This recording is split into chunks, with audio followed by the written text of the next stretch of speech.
রাতে বিয়ে, সকালে মর্নিং ওয়াক, পুরনো ছন্দে দিলীপ ঘোষ। এদিন নিউ টাউন ইকো পার্কে মর্নিং ওয়ার্কারদের সাথে কেক কেটে জন্মদিনও পালন করলেন দিলীপ ঘোষ। দিলীপ ঘোষ বলেন, রিঙ্কু মজুমদারের সঙ্গে আলাপ আমার আগেই হয়েছিল। উনি পুরনো পার্টি কর্মী।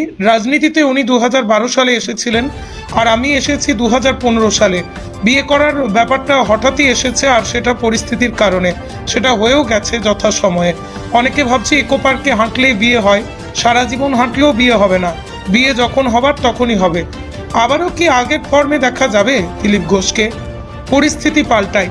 যে পরিস্থিতির মধ্যে মানুষ থাকে সেই পরিস্থিতি পাল্টায়, তবে পরিস্থিতির সঙ্গে পাল্টায় না মানুষ, তাকেই মনে রাখে।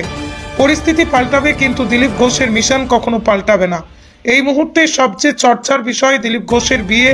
তারই মাঝে অনেকগুলো গুরুত্বপূর্ণ বিষয়। চাকরি হারা শিক্ষক, ঘর ছাড়া মুর্শিদাবাদের মানুষ। দিলীপ ঘোষ প্রথম থেকে আছে। রামনবমী উপলক্ষে 10 দিন বাইরে ছিলাম। দক্ষিণ থেকে উত্তরবঙ্গ, মুর্শিদাবাদ প্রতিবাদ র্যালি করেছি। শিক্ষকদের সঙ্গে যে আচরণ ব্যবহার করা হয়েছে তার প্রতিবাদে মিছিল করেছি। দুদিন ছুটি নিয়ে গতকাল পরশু বাড়িতেই ছিলাম। মানুষের সঙ্গে দেখা করেছি, কথা বলেছি। আজ জন্মদিন দুপুর পর্যন্ত হয়ে যাবে।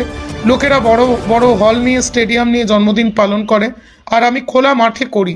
আর লোকেরা রাতের বেলা কেক কাটে, আমি ভোরের বেলা কেক কাটি। এখানে বুঝে নিতে হবে দিলীপ ঘোষ দিলীপ ঘোষই।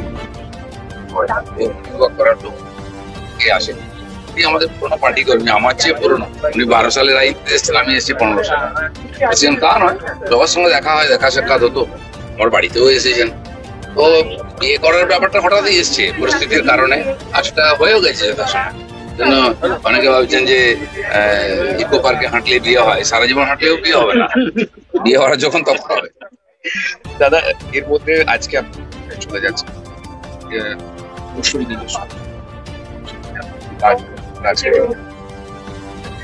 এরপরে দলের মধ্যে একটা চাপানুতো ছিল। আমরা আগের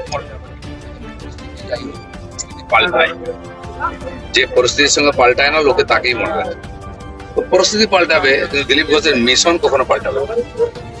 এই মুহূর্তে যে সময় আপনার বিয়ে নিয়ে আপনি হয়েছিল, বিয়েতে এই মুহূর্তে সব থেকে বড় চর্চার টপিক হয়তো আপনার বিয়ে। এই সময় রাজ্যে অনেক আমরা দেখতে পাচ্ছি আমাদের অর্থাৎ চাকরি হারার কান্না। এই মুহূর্তে দাঁড়িয়ে আবারও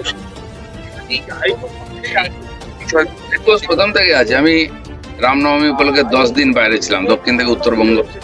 তারপরে মুর্শিদাবাদের ঘটনা নিয়ে প্রতিবাদ র্যালি, টিচারদের সঙ্গে যে অমানবিক ব্যবহার হয়েছে তার বিরুদ্ধে র্যালি আমি করেই যাচ্ছিলাম কন্টিনিউ। খালি দুদিনের জন্য আমার ব্যক্তিগত কাজের জন্য আমি ছুটিতে ছিলাম, তাও এখানে নববর্ষের মিছিল করেছি। 13 তারিখ এখানে মিছিল করেছি আমরা মুর্শিদাবাদ নিয়ে। তো কালকে পরশু বাড়িতেই ছিলাম, লোকের সঙ্গে দেখা সাক্ষাৎ এটা ওটা ছিল। আর আজকে জন্মদিন আছে, দুপুর অবধি এই পালন হয়ে যাবে, যেটা ব্যক্তিগত।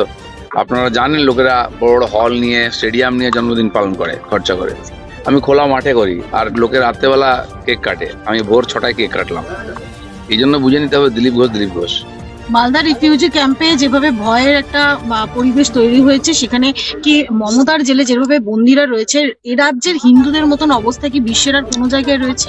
দেখুন, এটা খুবই দুর্ভাগ্যের বিষয় যে নিজের রাজ্যের মধ্যে এতদিন দেশে কাশ্মীর থেকে উদ্বাস্তু হয়ে হিন্দুরা সারা দেশে গেছিলেন। এখন রাজ্যের মধ্যে এক জেলা থেকে অন্য জেলায়, এরপরে অন্য রাজ্যে চলে যাবেন, কারণ এখানে যদি জীবনের মান সম্মানের সুরক্ষা না থাকে মানুষ কি করবে? মমতা ব্যানার্জি এখানে ওখানে যাচ্ছেন, ঘুরছেন, গল্প করছেন, উল্টো দিকে যাচ্ছেন, ইমামদের সঙ্গে দেখা করতে পারছেন। আর এই ইমামরা যাদেরকে তাড়িয়ে দিয়েছে, ঘরহারা করেছে, তাদের সঙ্গে দেখা করার সুযোগ নেই ওনার কাছে। এমনকি মিডিয়াকে যেতে দিচ্ছে না, আমাদের লোকেদের ত্রাণ দিতে দিচ্ছে না।